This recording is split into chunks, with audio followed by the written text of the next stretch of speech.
they're very much part of me. If you're interested in isolation, is it because you think that a person in an isolated state feels greater emotions than they do when they're surrounded by people and things? I think if he is in isolation, instead of receiving the whole world as his home, he tends to create a micro-world inside himself.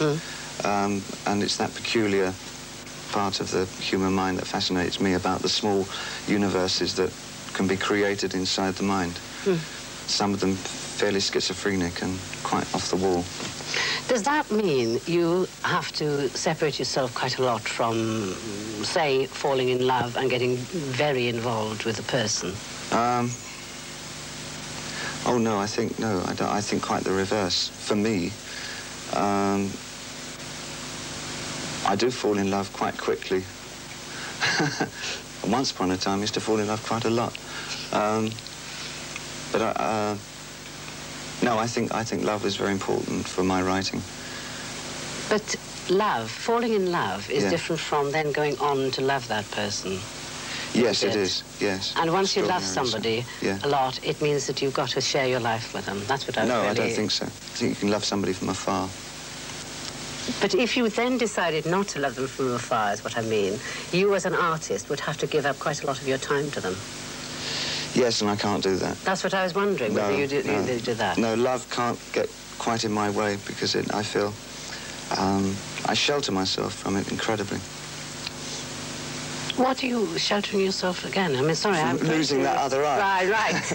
No, because you lost that's partially that eye. Yeah.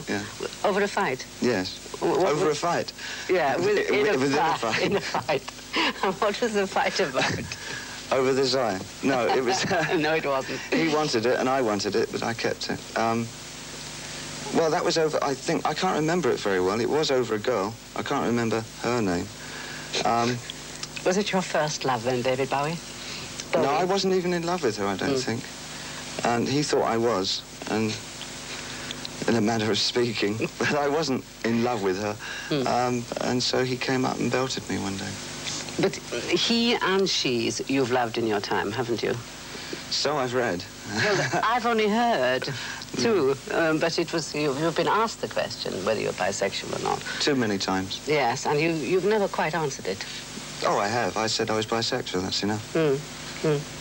Does that mean, though, that you really are, or does that mean that you're keeping some kind I've answered the question. Right. Okay.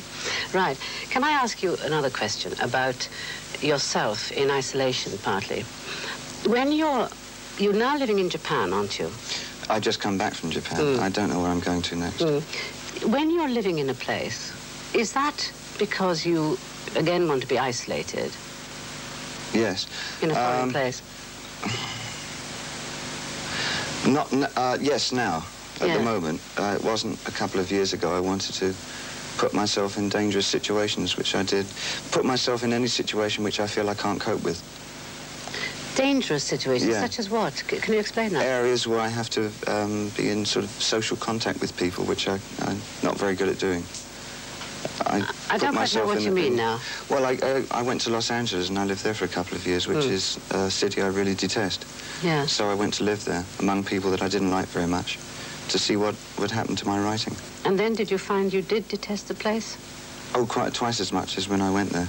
Well, what did you think you were going to detest about it before you got there? And everything it represented. Such as what? I mean, do you dislike America?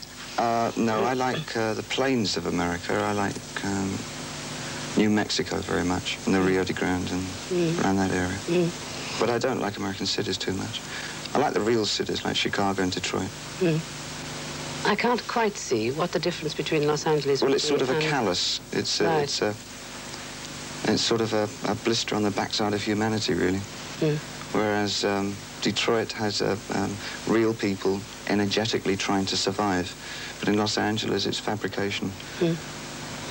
In real life, where I deal with fabrication in public, but my real life is not at all fabricated. You know, you said you do want to be in situations which you're frightened of, right? Yes.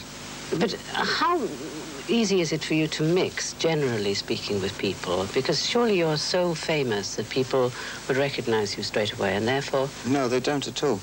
Really? No, I have no problem with that, really. But then perhaps is that because you do go deliberately to a new place? Yes. Yes. That's why I went to Berlin when I left America. I wanted to have another kind of friction. And so I went to Berlin and I found the friction I wanted. What was that? People living under the impression that everything might collapse very quickly. And people are very serious there and don't care too much for flippancy.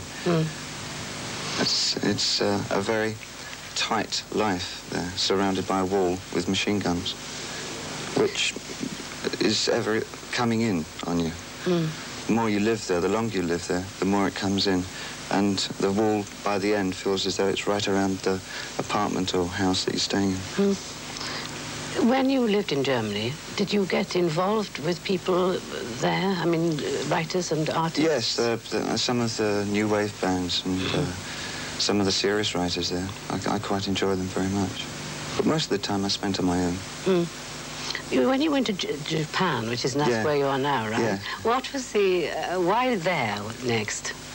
Well, when I first started trying to bring pantomime into rock and roll, my other influence at the time, apart from German expressionism, was kabuki theatre.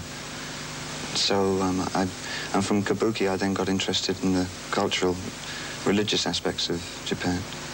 What do you find? And the balance between the heritage of Japan and the modern world that they have and how they balance it, which is very precarious, to say the least. There's a friction there as well. When you go to a place, I'm not a very good traveller myself. I resist it because if I can't speak the language, I don't feel I'm going to be able to communicate and so forth, and it sort of frightens me. When you go, what's the kind of first thing you get to know about a place in order to make you start to feel a little as if you belong to it? Cafes and bars, I think, and where to buy food. Yeah, right. You paint, and what painter do you think has influenced you? Eric Heckel. You've described yourself as a writer. Yes. What writers have influenced you? William Burroughs.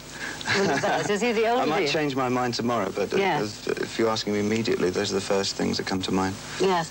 I mean, as a child, who do you think influenced you? Donald Duck. Was he your favourite character then, was he? I loathed him. Maybe learn how to hate. You know, that's very odd. I've always hated Donald Duck. He sends me quite crackers when I hear him. It's very unlikable. Did you dislike Mickey Mouse as much? Yes. Did you like any of the traditional people that you were supposed to like? Like, did you like Winnie the Pooh? No. No. Rupert Bear? No. No, I didn't. Did you have a teddy bear? No, I didn't. I don't think... I can't remember having anything like that at all. No, I never liked children's things very much. I always liked paintings from a very early age. Thank you very, very much indeed for talking to me. It's a pleasure. I thoroughly enjoyed it.